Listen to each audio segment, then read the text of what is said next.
And we are live. Hello and welcome to Developer Insights. I'm David. And I'm Justin. Together we are the leads on game development and design here at Codename. Not only that, we are also the founders of Codename. We're going to be your host for this episode and for every episode.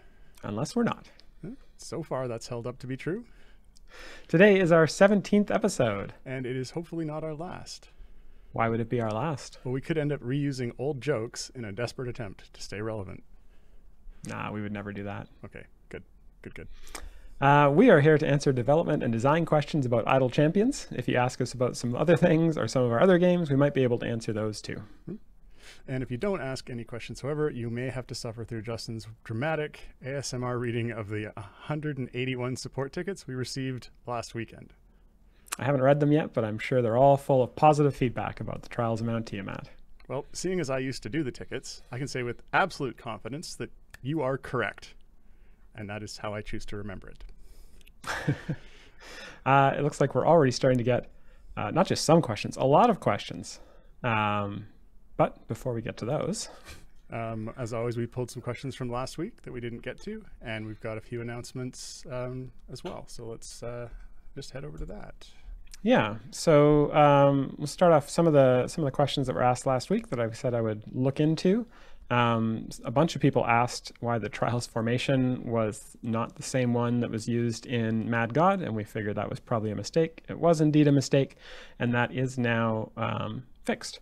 So the Trials adventures are now using the same one as Mad God. It did cause a little issue initially where some of your save formations could have gotten messed up because the slots were in different places, but that's temporary. And as soon as you remake those formations, it'll be good. We also had a question from Super Fluffy Kitty about assigning stat feats to champions. And that not updating what champions are available for a given patron right away. That was indeed confirmed to be a bug. It is on the list to be fixed, and I bumped it up a couple of places there by mentioning it to Peter. And then last but not least, we had a question from Wandering Breft who asked about the order of the champions in the Legendary Forge and why it's just by essentially release date or internal ID, and whether or not that was a design choice. It was not a design choice. That was just an oversight. So that is also on the list to be fixed. We'll probably add a couple of sorting options there. Yeah, I think it goes without saying, whenever you see them in order of added or ID, it is in fact not a choice, but simply a, hey, that's the order they came back in, and nobody thought to add some kind of a sort on it. And it's funny, actually, I see that question that was left, or the yellow question you addressed there, one from Super Fluffy Kitty. I had already seen in the chat at least, half a dozen more questions coming in from them, so they are Super on top Fluffy of Kitty. it. Yeah, shows up early and gets her questions in. I see them coming in. Anyway, we've got some updates from some fixes on the items that we're working on in regards to the offline progress and the Modron automation pieces. And I've got some specific updates here from Mark, who's been working on these all week. And so we've got an update here that there's been an issue that's been put, or a fix that's been put in that fixes a display issue. Sometimes when you come back from the instance dialog, if your other instance has been resetting, there's another issue here where sometimes you'd restart an adventure and the champion that would be in slot 1 wasn't included in the formation, so that's been fixed. It sounds like that's with the next backend push, so very shortly. And another change that we made, I think we might have mentioned, I don't know if they talked about this on stream earlier, but one of the things that we decided to change and now have changed in the Modron automation is that the Modron core has the Modron, I think we've tagged it as Modron Juice, and what do we actually refer to that as, Justin? I'm not actually sure what that refers to or is referred to in the front end. At any rate, Modron cores have a little energy bar, and that little energy bar runs down after 7 days if you don't visit the core. And the whole purpose of that was to make it so that there was a limit on the window of how long a Modron could automate you while you were offline. One, because we didn't want you to just leave for a year and come back to some absurd amount of progress, but also because that progress does end up having to be calculated, and that would be a really bad experience if you came back and your system just had to sit there for 30 minutes while it figured out what was going on for a year's worth of progress. And so what we've decided to do is we've actually just taken away the mechanic where you have to go visit the Modron core to refill that. Just being in the game or loading up the game will keep that full. But if you do go away for more than 7 days, you will only get 7 days of automation before it shuts off still. So that should make that simpler. That should take away any issue where if you'd forgotten to go visit the Modron and you went away for a day and came back and it's like, oh, it didn't progress because the Modron had run out of energy. So hopefully that helps any issues with, or takes away a few cases of progress not occurring to the degree that you expected it to. And that should help simplify, I guess, going through the list of other issues in there. I think there was another couple here's worth mentioning. I think currently, or up until this update, if the automated progress, when it was simulating the progress, if one champion died, it would mark that area as failed and mark that as the point at which you hit your wall. And we upped that to 3 champions to die before it counts that area as your wall. And then I think there's another update here on familiars, and it's saying that familiar heavy formations that are should have more accurate offline gold, but I've got no additional details exactly how that came into play. But so those are all updates on the Modron automation fixes and offline program fixes that are actively being worked on currently by Mark. Okay, so with that out of the way, let's get on to leftover questions from last week. First one here is from Garwar, and Garwar asks, can you complete, or why is it that you can complete normal difficulty, as is on trials related, and not get enough reward to start the next difficulty tier? Yeah, so funnily enough, this is also the first new question that we got this week from Lizard Tastes Good. So clearly something that's on players' minds. So yeah, it's there's a random chance that you can not get enough stuff to start the next difficulty tier up.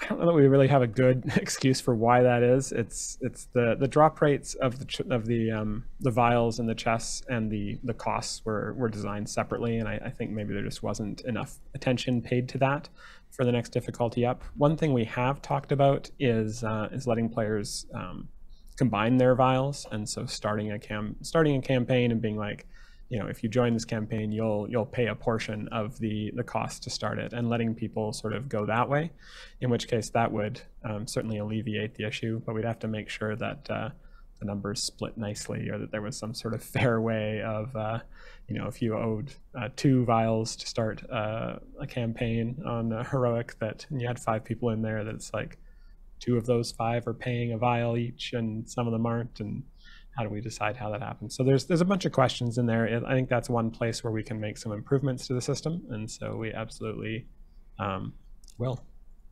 Huh. And here I thought you'd done that on purpose so that players had to do the first one twice sometimes. No, it's just random, right? There's a lower chance to get 1 vial. I think there's a better chance to get 2 vials, and then like 4 and whatever the epic one's set to. Okay. So right, yeah, fair enough. Next question here, left over from last week from Star Chaser 43, and Star Chaser asks, are there any special plans in the work for the release of Champion number 100? It must be coming up real soon. Yeah, I was actually thinking about that. I think we're designing right now Champion like 94 or 95, I want to say.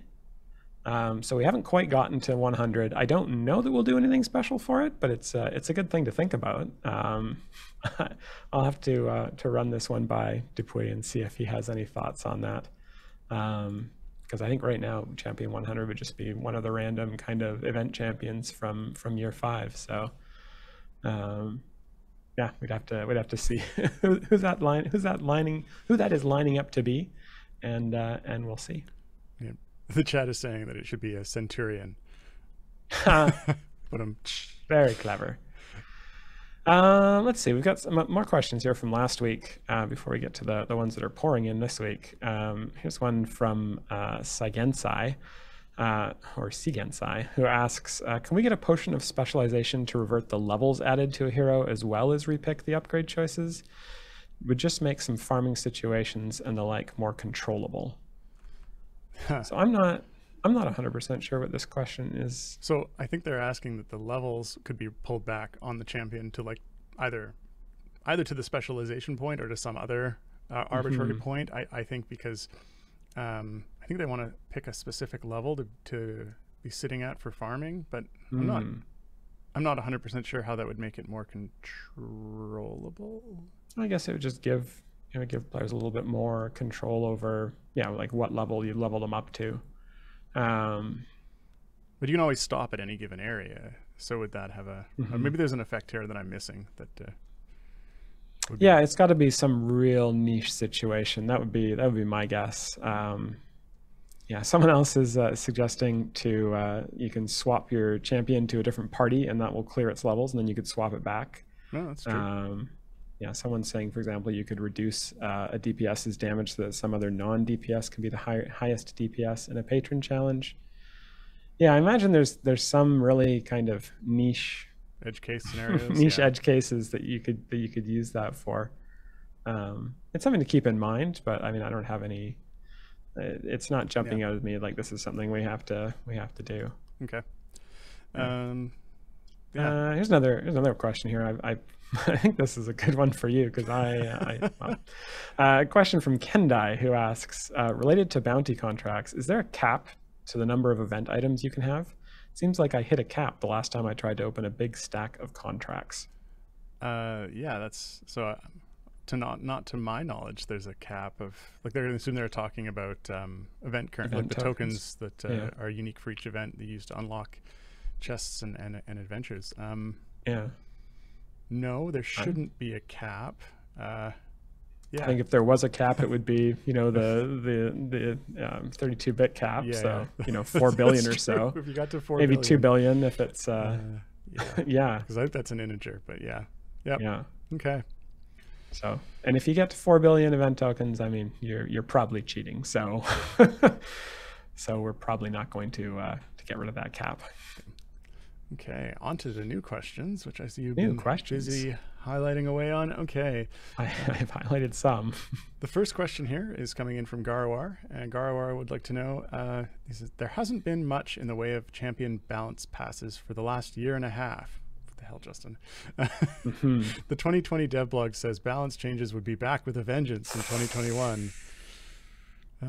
But so far we've heard nothing about that. I mean, look, it's almost October. Should players just consider champions in their final state when they launch from now on, barring bug fixes? Right. So this is on me. My bad. I take responsibility for the fact that the dev blog said that and that it hasn't happened. I just haven't had time this year so far to get to that kind of stuff. But there's a light on the horizon. There's better stuff coming. We're actually in the process of bringing on someone to help out with the champion design and balance and stuff like that. And my hope is that when that person's fully brought up to speed, that we'll have time to start to get to some of those balance changes that I'd like to do. We are doing a little bit of, we're doing a couple of balance tweaks to some champions in relation to some upcoming content. There will be a couple, I think maybe a dozen champions or so are getting looked at before the end of the year. But aside from that, probably no big balance pass this year, but hopefully next year. Maybe they'll be back with a different type of vengeance, like a more real vengeance next year. But we definitely want to continue to kind of tweak champions, especially champions that are on the lower end of usage. We want to make sure that those champions get their day in the sun. I would say it's not done. Don't consider champions in their final state when they launch. In general, we try not to nerf champions after they launch, but we will certainly try and buff some of the more underused champions. Yeah, certainly. All right, next question here is from Deadman43212. Deadman would like to know, with Black Viper, are there 2 times damage bonuses for Jewel are the 2 times damages bonuses for Jewels additive or multiplicative? She is a much maligned champion and a better buff would be nice for her. Yeah, I believe those bonuses are multiplicative. I don't see any reason they wouldn't be, but I can take a look at them. Black Viper is actually one of the ones that we're looking at in before the end of the year to see what we can do with her. It seems like we very often try and look at Black Viper and see like, what can we do? How can we improve her? Because she's a cool champion, and we love the content creator as well. And so we really want to make sure that that's a good, viable DPS champion. So they're definitely one that we're looking at. Okay, well, I'm gonna just move on to the next question then. Just going down the list here. B Poppy 122 asks, as the Forge Reforge timers are now, it is impossible, regardless of the number of scales you have, to maintain forging an average of more than roughly 6.5 pieces per week. Will it be possible to forge/reforge more often than this at some point soon? So yeah, this is a question we've kind of seen popping around the community quite often, and a big point of debate about like, oh my God, I won't be able to, you know, get legendaries on all my champions for 10,000 years or whatever it is. And yeah, I think the rates that we have right now are a starting point, and we're going to kind of watch and see how quickly people are getting legendaries, how quickly they're upgrading them, how quickly they're sort of progressing on that, and we can make tweaks as we go. So I would say that the numbers that are in there now and the rates that are in there now are not guaranteed to be the rates that are in there a year from now. And also the rate at which you can get scales may get tweaked as well, just because we always want to start with new features a little bit conservative, because we don't like to do nerfs. We've said this a whole bunch. We'd rather buff stuff than do nerfs. And so rather than start and be too generous with that stuff and have to pull it back, which would feel like a nerf and not feel good for anyone, we prefer to start a little bit more conservative and then add more on. So much like many other features where, like, you know, time gate pieces, you used to get one of those every 5 days, and then we added ways to get more through patrons, and we've added ways to get more through blessings. And so that'll be something that will definitely increase carefully and slowly over time, I think. Here's a question that's a pretty common one that we can certainly address. Good to address on every stream. From Razar2, they say, I'm quite desperate. My background party does not perform at all. If it is in the front end, I get gems and progress. In the background, with the game closed or the background party, progress stalls. No gems and few zones. A party which progresses in front end without a problem to zone 250 with auto reset at 200 only leads to one reset with no gems in 9 hours offline. As a new player, I have no idea how I can catch up and enjoy the later content, and the money I spent on familiars feels wasted. What say you, Dave? Well, a couple of things on this one, and that certainly is like, so this is part of what we've been mentioning at the beginning of each stream and the stuff that I talked about earlier. So certainly it's an active thing that we're working on making better. But one thing that I note here, and this is that if you're having this consistently happen, we want your account. We want to hear from you. We want you to open a ticket, tell us which party that isn't progressing, like, and when it's set up in the way that isn't progressing, and we're going to take a look at that, because there's just so many variations, so many different ways that things are set up, that often the times the things that aren't working are cases that, you know, we don't have an example of, or they're not the way we're setting it up, etc. So if you can open a ticket with that with your account in the state where you've got a background party that you just ran through and it didn't get any progress, and mentioned in the ticket, you know, because, you know, Sean or Taylor will be getting that ticket, that this was an example for that, and Dave asked for it on stream, and they can pass it along to myself and to Mark, then we can look at that and see what's happening specifically in the way that you've got that set up, because we're definitely looking to get those solved, and we need example cases where that's happening. And of course that applies to, you know, anyone who's listening. If you have a situation like this on your account, you can generally you run it, you come back after going away for 8 hours, and you get, you know, next to no progress, and it's progress that you're expecting to see. Do exactly that. Open the ticket, mention that, you know, Dave said on stream to pass it along, and they'll pass it along to myself and to Mark, and we can look at those accounts. So let's get it fixed. Yeah. Here's another question from Garwar, who asks, why add counters to the blessings that have multiplicative math? Why not just show the total current buff someone is getting? That seems far more useful. I agree. So I think my understanding of this is that we recently added counters to a couple of blessings that previously didn't have counters. Previously, you just had to go and kind of guess at what they were doing, and now we've added counters, which I feel like is a good step. in the right direction, but not quite fully there. So Yeah. for me, I totally agree. Yeah. It's easier to have the full number. Yeah. Okay. Another question here, and it's from OG17. And OG17 would like to know, how would you say the trial system benefits from its multiplayer aspects? Mm-hmm. Yeah, at least I assume that's the tone of the question. That could be totally wrong. Yeah, I think that it.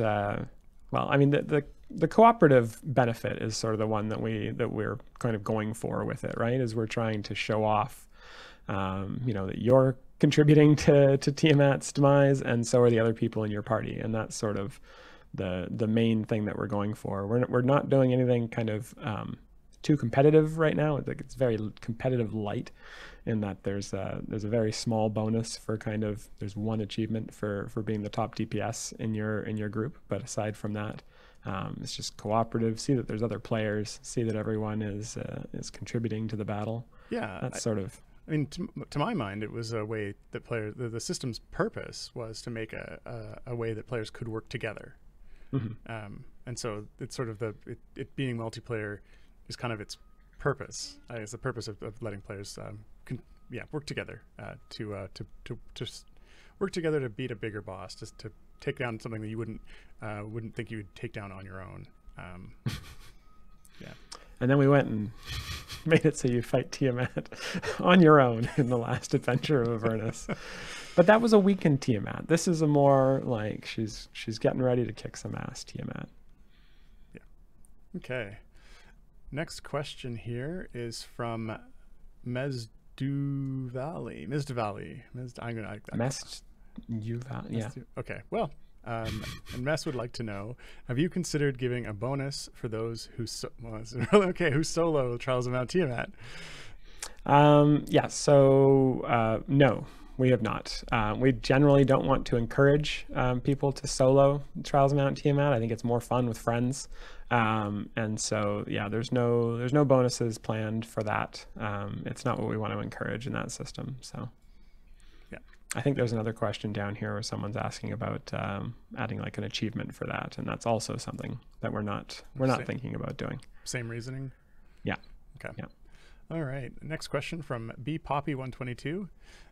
Question is, it was said previously that rotating through the legendary effects as you forge was to allow you to get the effects you want, with at most one forge plus 5 reforges per piece. Mm-hmm. With the change Tuesday, this isn't possible since it only rotates through per champion and not per piece of gear. Mm-hmm. Why did you change this?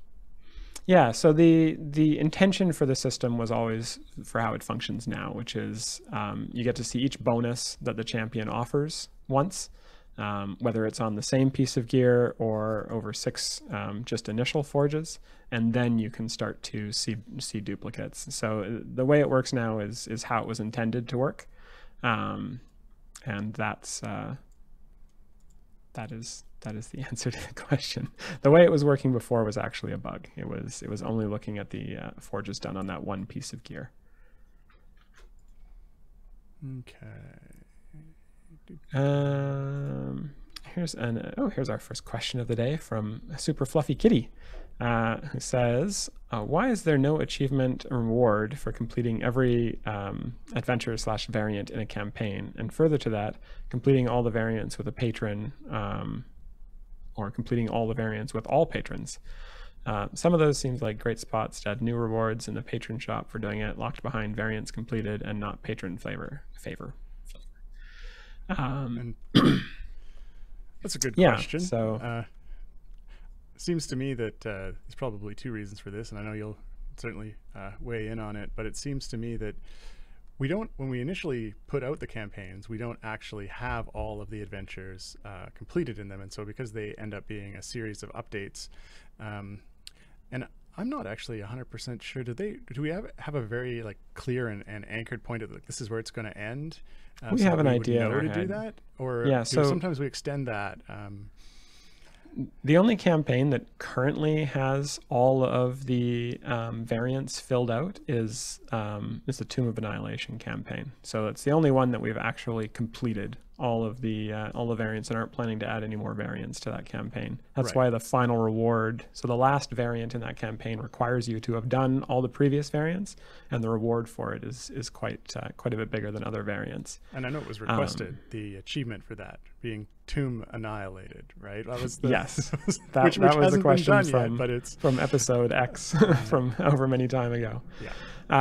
yeah. So that's that is a plan. That is the plan that we have, is to add that achievement, and certainly other ones as the other campaigns get fleshed out, because we try and do, I think there's around between 20 and 25 kind of adventures per campaign, and then 3 variants for each of them, and that's kind of the point at which we say, okay, this campaign's all done, with the exception of Grand Tour, which is more of a never-ending campaign, so we'd never really be able to do this kind of thing for Grand Tour.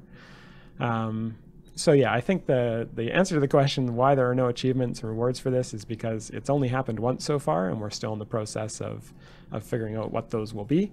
And so I think as we finish more and more campaigns with all their variants, then we will certainly, I think, take some action on this.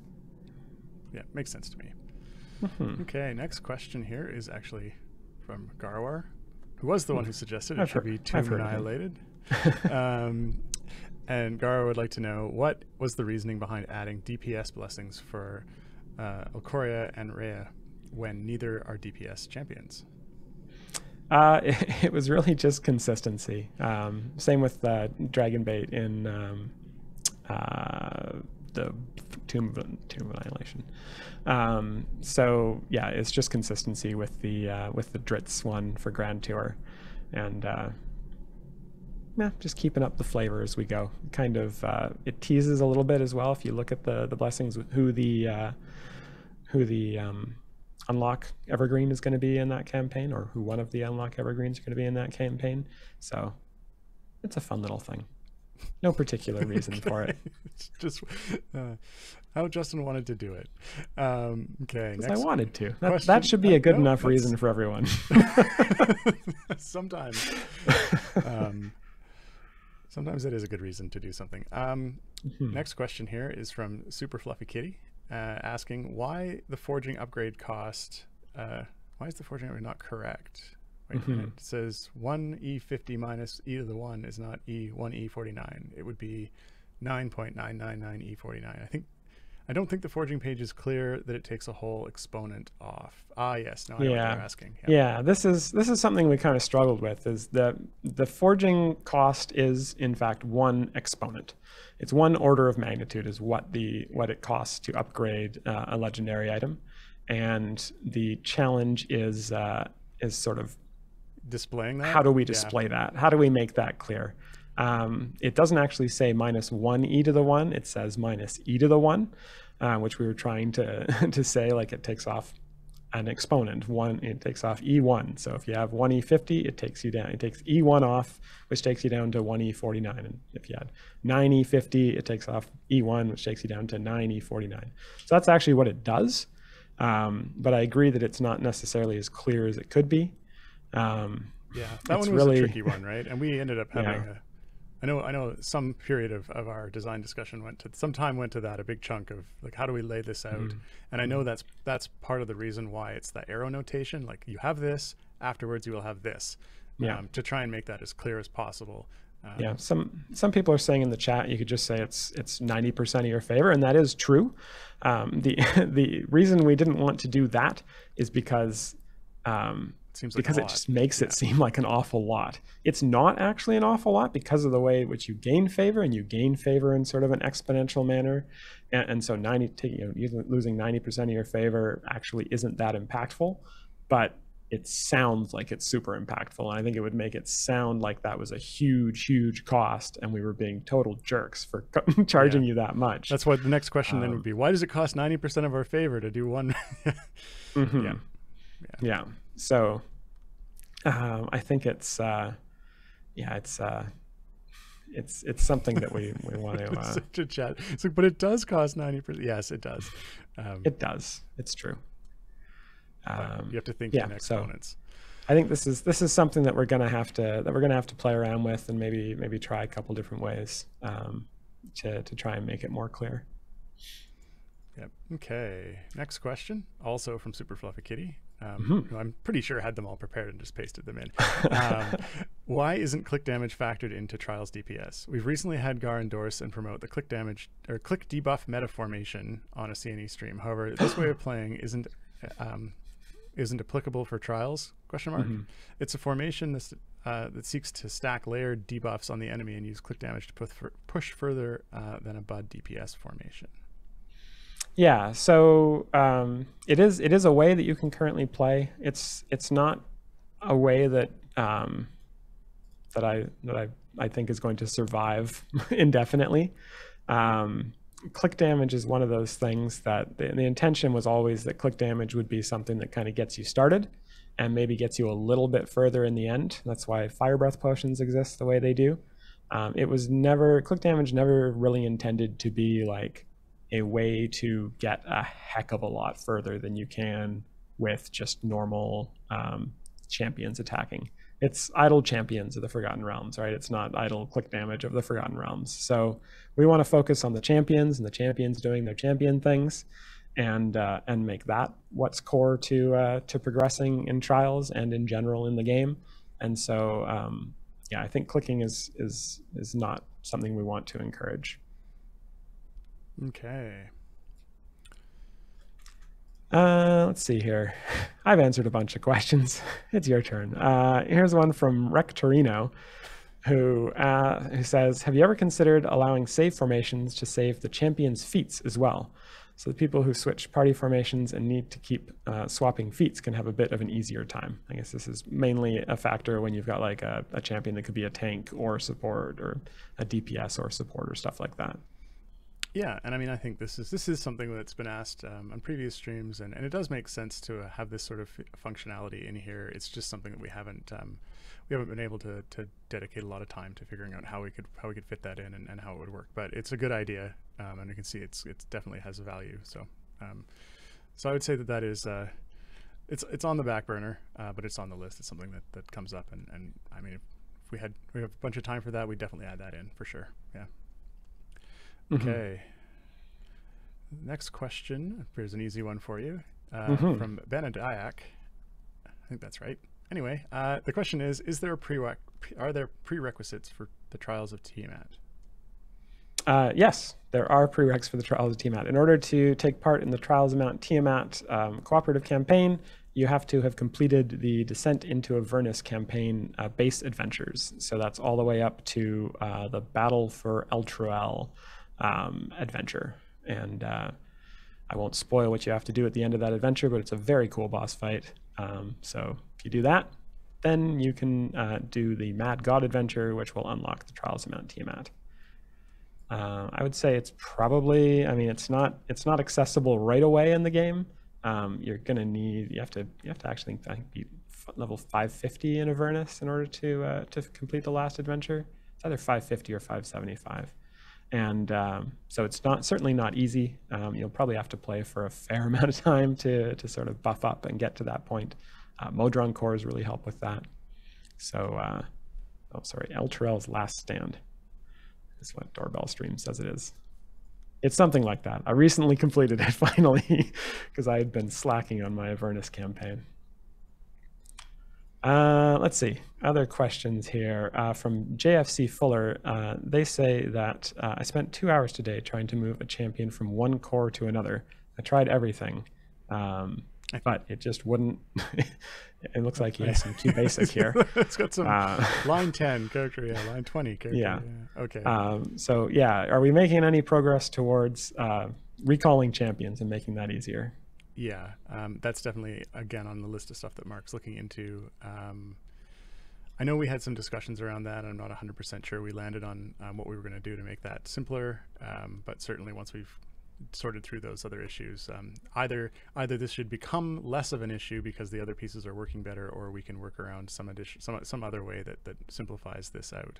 So yeah, now that's going to be something that's improved with the Modron stuff. But we don't have any specific updates on that particular one.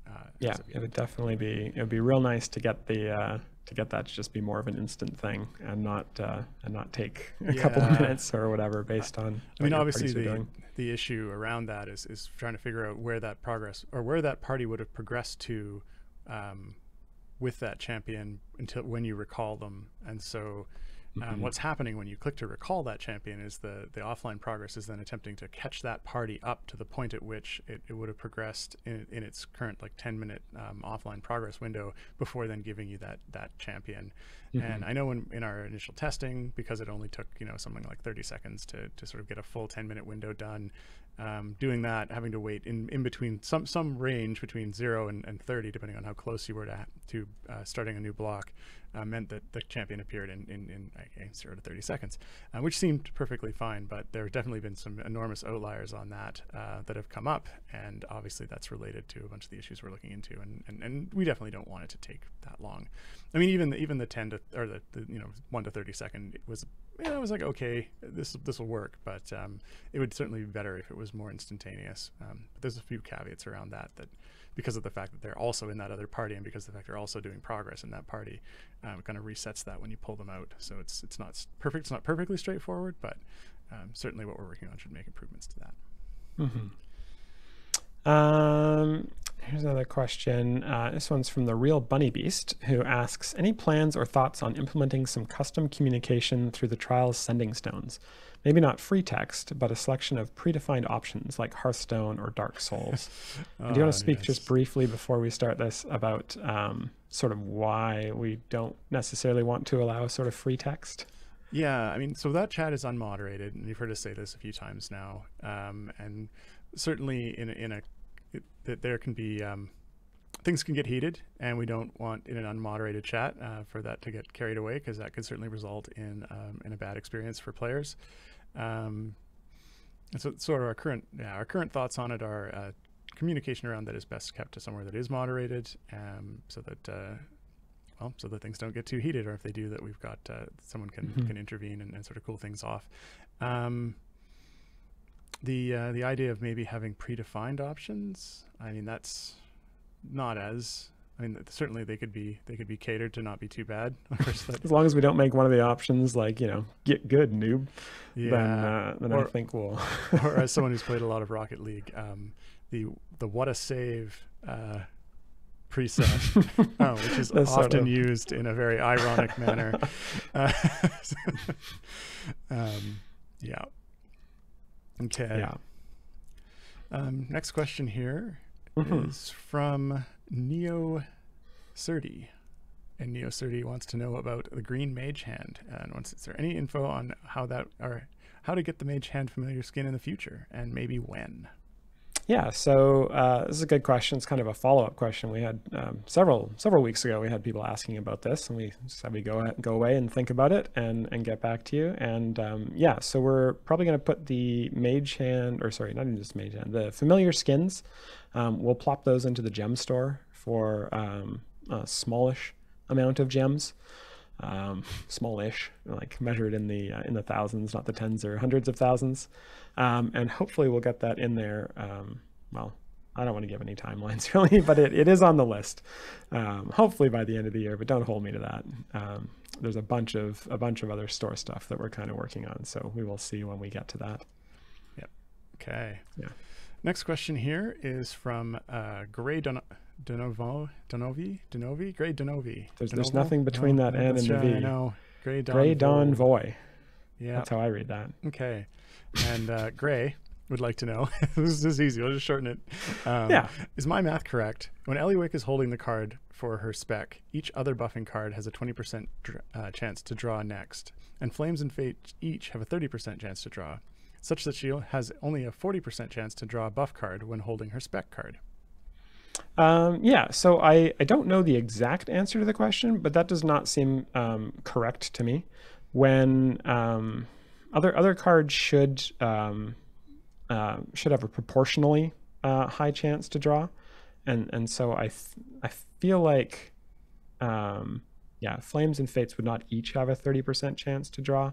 I don't know what it's displaying in game. Maybe it's displaying something that is confusing there, but it's certainly this does not feel correct to me. But I'll take a look and see if I can figure out exactly what the odds are there for you. My impression is that the other buff cards, there's definitely a lower chance to draw other buff cards than it kind of looks like, but Flames and Fates should always be a little bit lower, I think.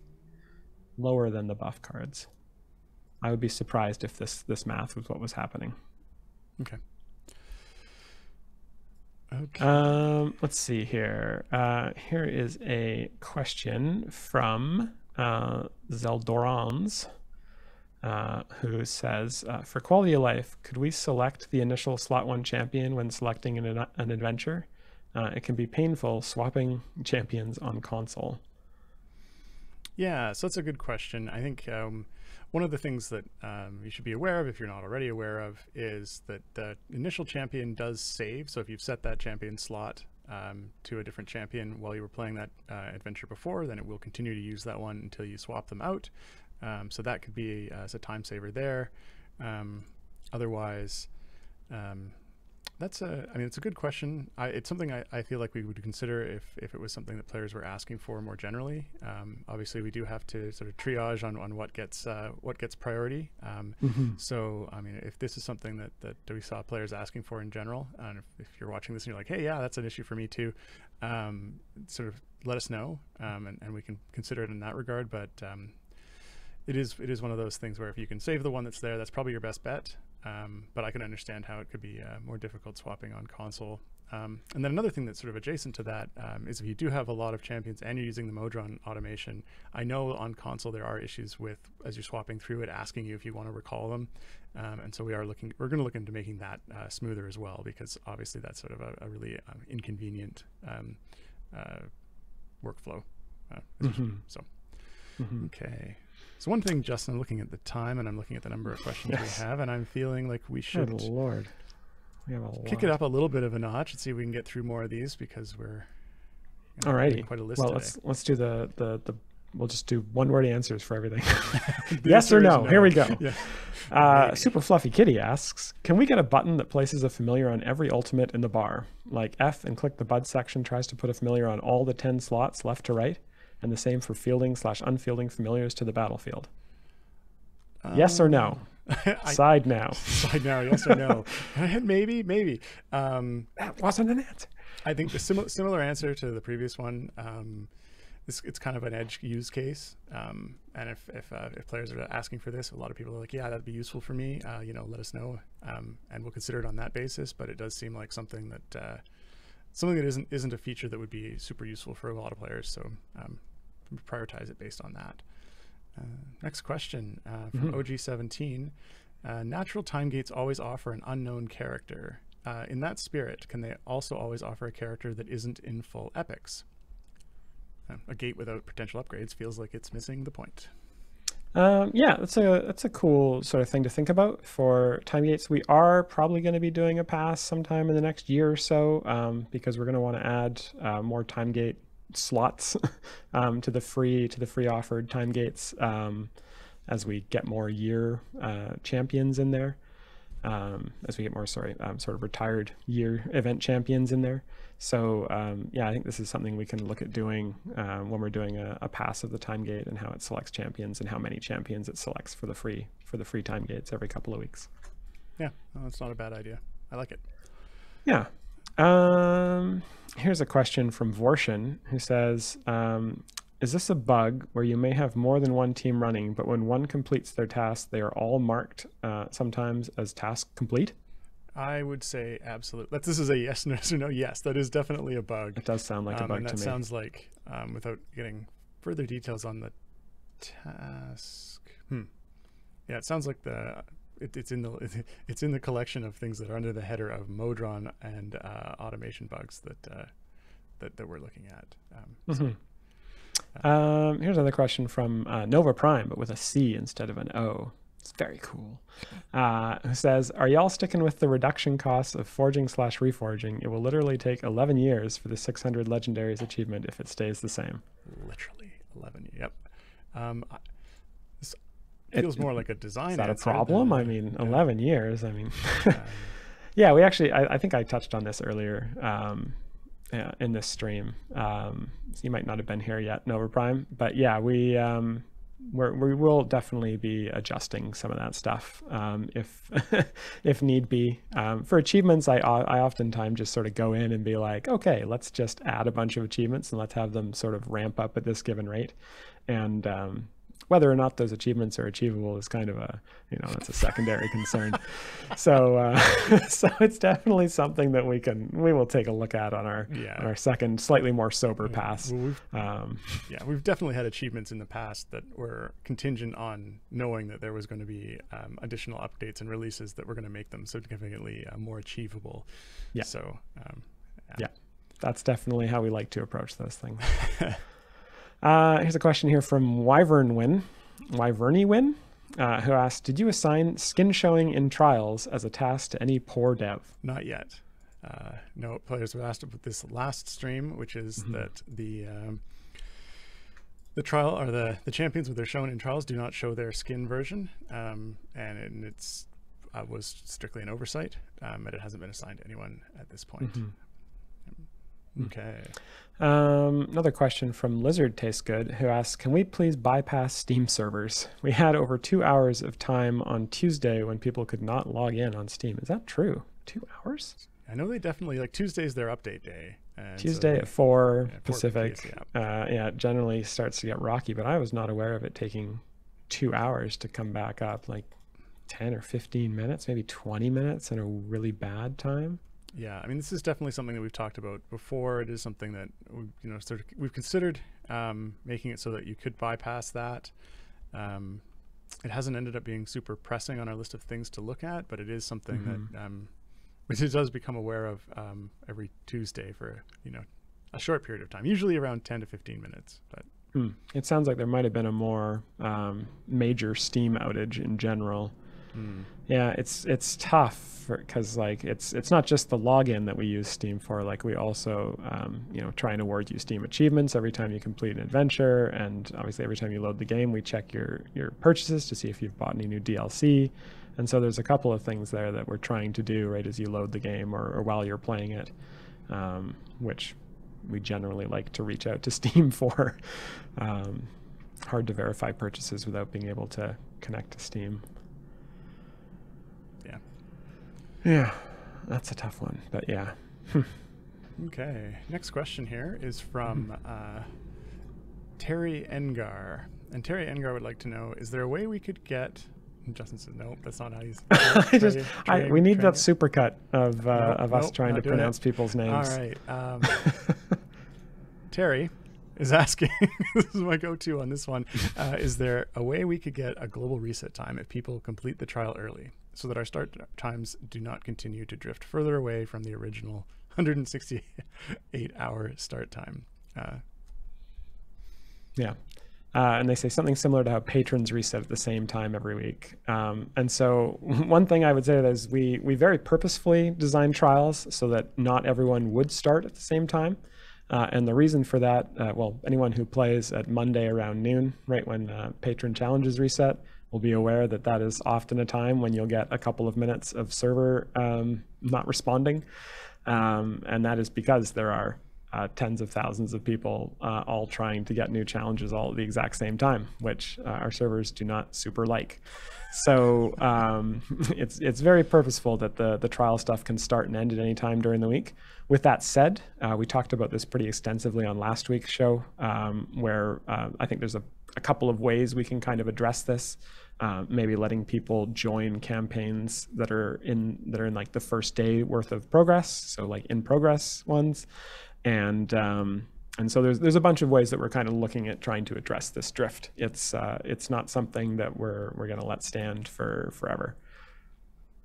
Oh God, I just said that, so now we'd better actually do something. You're making promises. Next question here from Cassius335. Cassius would like to know, can we spend vials or something to reduce the cooldown after Tiamat dies? I started a bit late and wanted to be able to join Mars one day in a party without needing to skip a week first. That's an interesting idea of having some sort of in-game way to reduce that cooldown. It's certainly not the first kind of stuff that we're going to address on our list, but but maybe maybe some stuff we do will move towards that kind of thing, and it could be something we do, not in the like immediate future, but in the little bit further future. Let's see. Henry Lonewind has a question here. They ask, why would a dev who's tasked with making any kind of list window not call out when there's no order in the spec? Is that just how normal people work? Yeah, it's certainly kind of a cheeky question. Yeah, but yeah. a little bit cheeky. Certainly, there's a whole ton of bits that go into putting together the front end portions of any of the new features as we put them in, and the ordering of the list is something that is often lower down the priority on that. And it also, I mean, some of it's going to be on the person who gave them the spec. If it's called out specifically and has sort pieces, like for example, the time gate stuff does, then that was obviously a big part of the spec, and it obviously didn't get missed. Otherwise, often when we start on these things, you end up with cases where the items actually fill the window and you don't notice. I think that was one of the, like, I know in our store, and this is something that we're looking at this point, the champions actually fill in, I believe, in ID order. Is that, I think they do. In the champion store? Yeah, I think so. And it's one of those things where it's sort of it evolved from there being, 10 available, and so it's like, here they all are, cool, great, to when it gets to a larger number, and then you start thinking, well, how come, like, what's the ordering on these? And so it's definitely not the first thing that comes to mind, and it's also one of those things that often doesn't get flagged even by people who are QAing it. They're looking at it and they say, this looks great, I can see everything I need here, and then as it grows, it becomes a problem, and we look back at it and say, oh yeah, we should have done that. That would have been sensible. So this particular one, the sort one, is one that is just something that needs to be added to the list of things that we check through on everything we go on, or everything we put together. And it's something that, as I say, often got missed, especially on things when they were new and didn't have a lot of items, because it wouldn't be your initial go-to thought of like, hey, how come this isn't ordered in the way that I need it to be ordered. Or that lets me find what I want. I guess that would be the piece on that. And then you do see things like the trials listings, like where you're joining a campaign, that we did put quite a bit of thought into sort of how those would be sorted and ordered, because sort of there was going to be a lot of them, and how you used it really was dependent on you being able to find what you were looking for. So you certainly see it when it's more key to the spec, is when you see it being more focused on there. But I agree, it is something that we should be looking at on all of the things. But it is understandable in some cases that it's not obvious immediately that it was something that was needed. I think it's one of those things where a lot of the focus on the Trials Mountain TMAT was on the trials stuff itself, and the legendary stuff was important, obviously, because it was how you get your rewards from the Trials Mountain TMAT. But it didn't get quite as much sort of laser focus as the trials itself. Yeah, and I think there's sort of another interesting separation of responsibility on those, where oftentimes the data that comes back is just like, I've asked for some data from the back end for what I'm going to list here, and then that data gets shown in the order that it was returned in. And sometimes the order that it was returned in is the order it's supposed to be in, and sometimes it's not. And I think it's sort of there may be someone needs to be more on point of saying, this is the design, this is how it should be ordered. Yeah. But anyway. Getting through some more questions here before we get to the end. I've got 5 more highlighted here, and we'll see if we can blast through them. So next one here is from the Real Bunny Beast, and they ask, any thoughts on the ability to coordinate the champion selection between people in a random Tiamat party? It's kind of unfortunate when an 8% Makos is already selected when I can offer up a 45% Makos. And I feel personally attacked because I put an 8% Makos into my party this week. Yeah. I mean, that's a good question. It is, yeah. I wonder if I guess it's one of the question is the player putting that 8% in because that's the best they've got, or not, or is it there because it was the champion they felt most like sparing? Yeah, I think it's something we're going to have to think about moving forward, and sort of how to handle that kind of thing, because it's just I'm not sure. Off the top of my head, I can't think of a really good way to handle that, just because the lobby can be so asynchronous. Yeah. So yeah. It's certainly the in a random Tiamat party is the question. That may be just a drawback of doing random rather than being able to even coordinate with someone on the Discord or if it's with your group of friends. Well, then that's easy. But yeah. Hercork wants to know why I only have an 8% Makos. Because I'm not very good at the game. Yeah, I've got several tens of thousands of silver chests that I just haven't opened. So I'm sure if I opened those, I'd have a much better Makos. We believe you. Yep. I actually dumped a bunch of blacksmith contracts onto my Makos after I noticed that they were that low. Anyway, but can you open 37,000 at a time? Well, oh, nope, those are small contracts. Yes. And that's what Garwar's in the chat. Too bad you can't open 1,000 at once, Justin. Yep. Next question. Sure. Next question is from Velajo Mac. Mac. Tier 4 Avernus blessings include a health decrease blessing versus undead enemies. Considering undead barely featured in the Avernus campaign, is that intentional, or should the blessing have been for fiends? I'm gonna go out on a limb and guess that blessing should have been for fiends. I don't have it up right now, but I will double check that, because my feeling is that sounds like it absolutely should be for fiends. Okay. Next question is from Trinitar, and Trinitar asks, today's anniversary chest. You're saying well, there's an I between the T and the R, so it's like Tirintar. No, you're right.